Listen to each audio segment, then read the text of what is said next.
Hello SPS Astrology lovers, this is Shankar Pratap Singh and you are watching SPS Astrology। दोस्तों आज मैं आपको बताने वाला हूं कई बार ऐसा देखा गया है कि शादी तो हो जाती है लेकिन हस्बैंड वाइफ एक साथ रह नहीं पाते और उसकी बहुत सारी वजहें हैं। हो सकता है कि हस्बैंड की कहीं जॉब लगी हो, कहीं बिजनेस हो, और जो उनकी वाइफ है वो भी हो सकता है कहीं वर्किंग हो।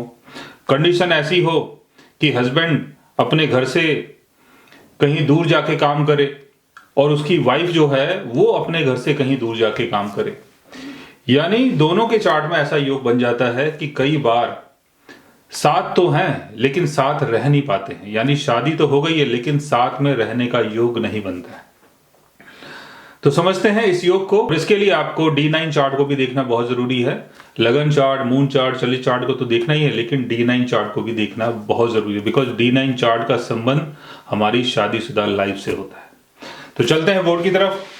अगर हम मैरिज की बात कर रहे हैं और लाइफ पार्टनर की बात कर रहे हैं तो उसके लिए हमें 7th हाउस को, और किसी फीमेल का चार्ट है तो जुपिटर को देखना बहुत जरूरी है, किसी मेल का चार्ट है तो वीनस को देखना भी बहुत जरूरी है, साथ में 7th हाउस को भी देखना है। और ये आपको D1 चार्ट में, D9 चार्ट में, मून चार्ट में, चलित चार्ट में, उसमें से किसी भी चार्ट में अगर ऐसी प्लेसमेंट होगी तब आप ऐसी चीजें फेस कर सकते हैं। 7th हाउस का लॉर्ड अगर कंबस्ट हो जाता है, जैसे 7th हाउस का लॉर्ड मान लेते हैं कि अपने ओन साइन में है लेकिन सन के साथ प्लेस्ड है, सन के साथ आपका मरकरी प्लेस्ड है और मरकरी कंबस्ट हो गया है और मरकरी 7th हाउस का लॉर्ड है, तब आपके साथ ये चीजें हो सकती हैं।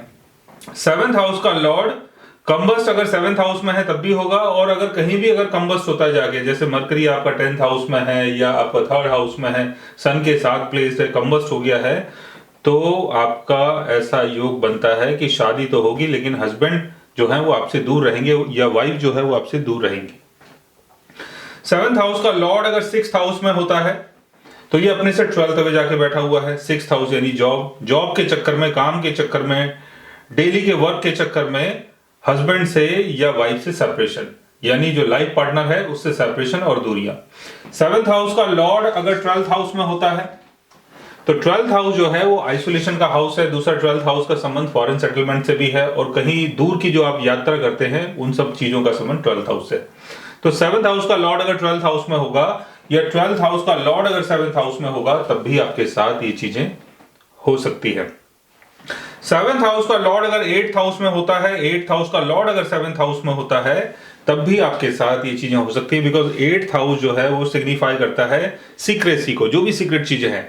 अब 7th हाउस यानी हस्बैंड, 8th हाउस यानी सीक्रेट, तो हो सकता है कि हस्बैंड किसी ऐसे काम में लिप्त हो जो आपको भी ना पता चले कि हस्बैंड क्या कर रहे हैं, कहां जा रहे हैं, किससे मिल रहे हैं, 4-4 दिन 10-10 दिन वो क्या करते हैं, आपको इस चीज का पता नहीं चलेगा। तो ऐसा योग आपके बर्थ चार्ट में बनता है तो आपके साथ ये चीजें हो सकती है। साथ में अगर किसी फीमेल का चार्ट है तो जुपिटर की प्लेसमेंट को भी देखना है। जुपिटर अगर कंबस्ट हो गया है, सन के साथ प्लेस्ड है, तब भी आपके साथ ये चीजें हो सकती है।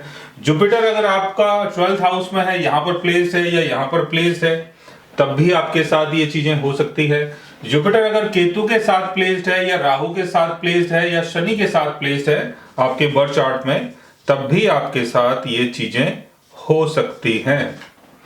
और अगर किसी मेल का चार्ट देख रहे हैं तो उसके लिए हमें जुपिटर की जगह वीनस को देखना है। वीनस अगर राहु के साथ है, केतु के साथ है, 12th हाउस में है, या वीनस अगर आपका कंबस्ट हो गया है, सन के साथ प्लेस्ड है, या वीनस आपका 8th हाउस में है, कंबस्ट हो चुका है, या राहु के साथ है या केतु के साथ है या शनि के साथ है, राहु शनि केतु का एस्पेक्ट अगर वीनस के ऊपर पड़ता है तो शादी तो हो सकती है लेकिन किसी काम के चक्कर में हस्बैंड वाइफ जो हैं वो दूर दूर रह सकते हैं।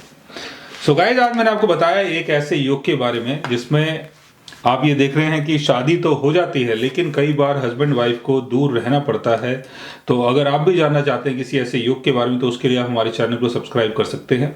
और अगर आप हमसे बात करना चाहें, कंसल्ट करना चाहें, पर्सनली हमसे मिलना चाहें तो आप हमारी वेबसाइट के थ्रू, हमारे ऐप के थ्रू हमसे मिल भी सकते हैं, बात भी कर सकते हैं, और गाइज आप हमसे कंसल्ट भी कर सकते हैं। So guys, take care, love you all and good bye.